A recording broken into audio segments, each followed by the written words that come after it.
Company View Now Infratech all shares and Rahul Bhargava property attached. For kind information सबको मैं बता दूं, view no infratech limited company जिसके director Bhargava साहब हैं, अभी ईडी की 14 अगस्त को रेड पड़ी थी। चूंकि ईडी के ऊपर भी दबाव है, जब आप पीएमएलए की इन्वेस्टिगेशन करते हो तो आप कोशिश करते हो कि जितनी भी रिलेटेड कंपनीज या रिलेटेड चीजें हों व्यू नाउ से या किसी भी उस पार्टी से जिस पे उनकी रेड होती है, सॉरी, तो मैक्सिमम चीजों को वो फ्रीज कर सके, मैक्सिमम चीजों को अटैच कर सके, ये मानते हुए ईडी करती है ये बात कि कल को अगर एक्यूज्ड साबित नहीं कर पाया अपने आप को बेगुनाह, तो जब रिकवरी का नंबर आएगा केस फाइनल होने के बाद, तो ईडी के पास ज्यादा से ज्यादा संपत्ति हो जिसको कि वो रिकवर कर सके। यहां पे एक डिस्क्लेमर मैं आपको सबको बता दूं, भार्गवा साहब का इंडिविजुअल डीमैट अकाउंट फ्रीज हुआ है क्योंकि वो डायरेक्टर व्यू नाउ के रिलेटेड रहे हैं, ठीक है। इंफ्राटेक का कोई अकाउंट फ्रीज नहीं हुआ है। और जो हमारा इंफ्राटेक के अंडर में भिवाड़ी का 2 मेगावाट का डेटा सेंटर है, उसको इसलिए फ्रीज किया कि कंपनी की कोई एसेट बेच ना पाए। डीमैट अकाउंट भी फ्रीज करने के पीछे का मकसद यह है कि वो अपने शेयर्स को डाइल्यूट ना करें। तो ना सर हमारा डेटा सेंटर बिकना था और ना कोई शेयर बेचने जा रहा है, ठीक है। ईडी ने अपनी एक प्रिवेंटिव काम कर लिया, उससे कोई फर्क नहीं पड़ता है। 7वां सवाल है, all director says this is money rotation to ED even every single person who met after ED raid. Sir पता नहीं किन किन डायरेक्टरों से मिला है जिसका जिसका रिमांड पे लिया था ईडी ने, जब इन्वेस्टिगेशन के दौरान पे संबंध देके बुलाया था, सबने अपनी अपनी बात कर रखी है, सबने अपनी स्टेटमेंट में दे रखी है। मनी रोटेशन किसी ने नहीं बोला है, ये बहुत भ्रामक सवाल के जरिए है। हाँ, उन्होंने सबने एक ही चीज बोली है कि इसकी डिटेल और डीप इंफॉर्मेशन सुखविंदर जी के पास है, सुखी जी ही ऑपरेट करते थे, सुखी जी ही मैनेज करते थे, इसका सही जवाब सुखी जी करेंगे। जितने लोगों के भी स्टेटमेंट आई हैं, डिटेल्ड वाली बातें उन्होंने बताई हैं, बाकी की चीजें वो करी हैं। और अभी इससे नहीं इनकार किया जा सकता कि वो स्टेटमेंट किस माहौल में दी गई हैं, किन परिस्थितियों में वो स्टेटमेंट ली गई हैं। और मजे की बात है सर, कानूनी रूप से जो जानकार हैं वो जानते होंगे कि ऐसी स्टेटमेंट का कोई वैल्यू नहीं होता कोर्ट के अंदर। ये मैं बहुत जिम्मेदारी से बोल रहा हूं। फिर भी उन्होंने चलिए लिया है तो वो पब्लिसिटी करने के लिए, क्योंकि ईडी ने जब ये रेड मारी थी तो बड़े बड़े पेपर में, इश्तहार में, प्रेस रिलीज निकाल के आपकी इमेज को डेंट देने के लिए जो कुछ कर सकती थी ईडी ने सब कुछ किया। और बनता भी है, वो बनाते भी हैं, रिपोर्ट भी करते हैं। तो ठीक है, आपने एक लड़ाई छेड़ी थी, एक कोई इनपुट आपको मिला होगा, उस पर आपने काम करना शुरू किया और आपको जो चीजें समझ में आई उसको आपने पब्लिक डोमेन में डालना शुरू किया कि लोगों के अंदर भय हो। ठीक, आगे भी मैं और डिटेल दूंगा अगर क्वेश्चंस वैसे आए तो। They did not give salary, electricity bill and number, no company is on working mode, liability all officers pending rent also. 8वां सवाल इन्होंने ये बोला है। अब भाई ये भी बहुत मासूम सवाल है इनका, अब इसमें मुझे क्या ही कहूं। जब आपके सारे ऑपरेटिंग अकाउंट फ्रीज हैं, आप एक पैसे उसमें से निकाल नहीं सकते हो, तो व्यू नाउ कैश में तो काम करती नहीं थी। हमारे पास कहीं से कैश नहीं आता था जिससे कि हम सारे अकाउंट फ्रीज होने के बावजूद लोगों की सैलरी भी दे दें, बिल्स भी भर दें, जितनी चीजें वो हम करते रहें। सामान्य सी बात, ऐसा नहीं है। जब तक इंडिविजुअल लेवल पे जिसकी कैपेसिटी में रहता था, जो व्यू नाउ से जुड़े हुए लोग थे, जो व्यू नाउ के प्रति समर्पित थे, उन लोगों से जब तक बन पड़ा उन्होंने ये सारी चीजें पेड भी की। बट हर आदमी की अपनी एक लिमिट होती है, हर आदमी का रेंट रुका है, हर आदमी की फाइनेंशियल प्रॉब्लम सामने आ गई है। तो एक लिमिट लेवल तक आप मदद कर सकते हो, उसके बाद आप भी असहाय होते हो।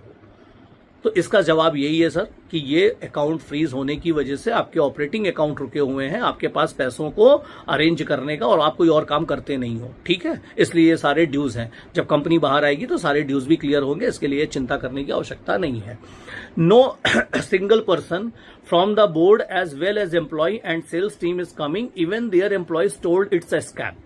पता नहीं किन एम्प्लॉयज की बात कर रहे हैं। और हाँ, जिन्होंने ये सवाल बनाए हैं, ये कुछ लोग मार्केट में घूम घूम के इसको स्कैम साबित करने की भरपूर कोशिश कर रहे हैं, क्योंकि इनके समझने का फेर है, ईश्वर जाने क्या ये समझ पा रहे हैं, किन से इनको इनपुट मिल रही है, क्या ये जान रहे हैं और कितना ऑथेंटिकेट ये कर पा रहे हैं चीजों को, इसका तो यही जाने।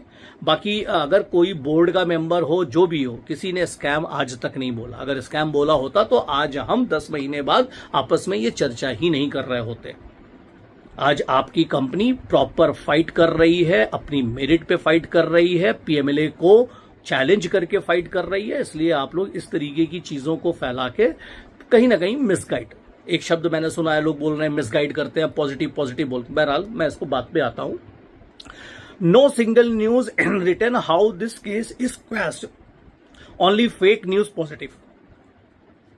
10वां सवाल इन्होंने ये दागा। अब मुझे ये समझ में आता कि जब कोई रणनीति बनाता है तो उसको पब्लिकली बोला जाता है, पब्लिक में बताया जाता है, वो भी आप जब लीगल की फाइट कर रहे हो, आप क्या क्या तरीके अपना रहे हो। आप लॉ से बाहर तो नहीं जा सकते, लॉ के अंदर ही रह के काम करोगे ना। तो इस सवाल का जवाब इनको पर्सनली क्यों बताया जाए, जो इस माइंडसेट के लोग हों कि कंपनी के अंदर की ही माहौल को खराब करने पे तुले हुए हैं। तो कोई न्यूज और रिटर्न में कैसे आएगी कि कैसे होगा, ये लीगल टीम का काम है, वो कर रही है। इसके लिए आपको चिंतित होने की आवश्यकता नहीं है। I help people in their loans how they can stay for some times on their loans, why management employees not adjusted. अच्छा, ये भाई साहब लोगों की मदद भी कर रहा है, पैनिक फैला के मदद करना पहली बार मैंने सुना है। पता नहीं किन की मदद की है, किनका लोन इन्होंने अपने पास से जमा किया है, भगवान जाने। लेकिन मुझे ये जरूर लगता है कि इस तरीके से पब्लिकली ब्लैकमेल करके अपने चैनल के माध्यम से लोगों से आप कुछ वसूली कर लें तो कोई बड़ी बात नहीं है। कि कोई कमजोर आदमी हो तो कह दे भाई साहब मेरा नाम मत लिया करो, तुम लो, शांत हो जाओ। मुझे ये पूरी हरकत ब्लैकमेलिंग की लग रही है, मेरिट की नहीं लग रही है। आप सही गलत का फैसला कोर्ट को करने दो ना, केस कोर्ट में है, वेट करते हैं। क्यों जल्दबाजी है, किस बात की जल्दबाजी इतनी है?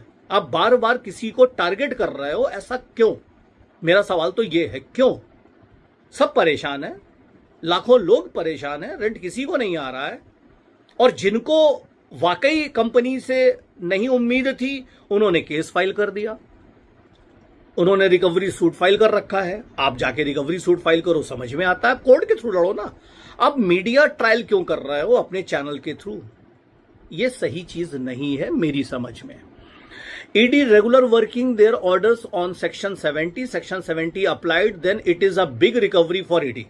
मैं समझ नहीं पा रहा हूं, आप अपने मन की बात कर रहे हो कि ईडी के मन की बात कर रहे हो, ईडी सेक्शन 70 पे बात कर रहा है। मुझे तो यही नहीं समझ में आ रहा कि सेक्शन 70 लगाना ईडी भूल कैसे सकता है। इतनी मोटी प्रोसिक्यूशन रिपोर्ट उसने फाइल की, दुनिया भर की कहानी तो ईडी ने बता दिया, और ईडी को यह नहीं पता था कि जिस एक सेक्शन की वजह से पूरा केस को वो रिकवर कर सकते हैं, वो सेक्शन ही लगाना भूल गए। इसका मतलब कि ईडी के वकील उतने काबिल नहीं है, जो मेन अस्त्र लेना भूल गए, अगर मैं इनकी बात मानूं। और ये तुले पड़े हैं, इनकी इच्छा है कि 70 लग जाए।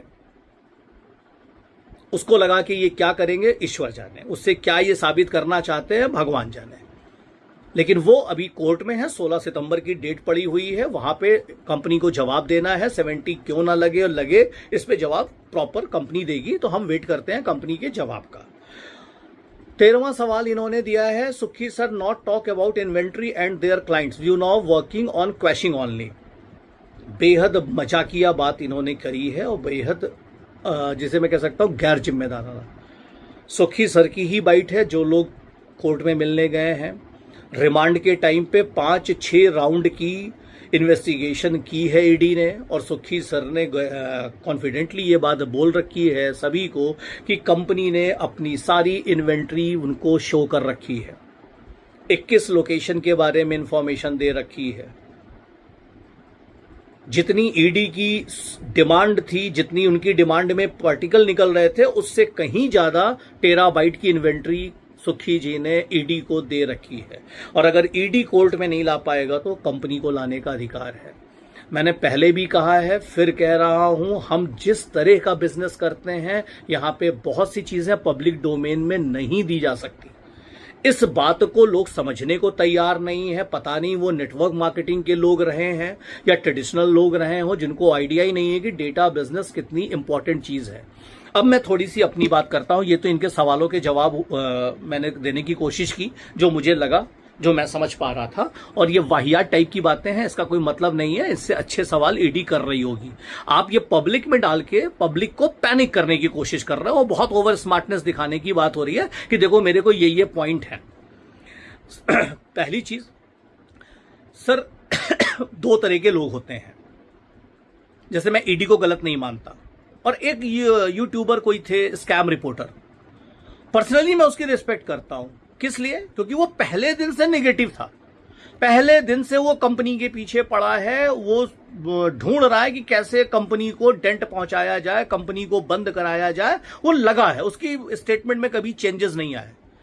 लेकिन बहुत से ऐसे लोग हैं जो मौसम की तरह बदल जा रहे हैं, पता नहीं वो कब किसके पास जाके बैठ आते हैं, उनसे कौन सी टॉनिक मिलती है कि वो आके कंपनी के कसीदे पढ़ेंगे, फिर एक हफ्ते बाद उनको कौन सी टॉनिक पिला दी जाती है कि वो आके सब खत्म, लिख के रख लो, बंद हो गया।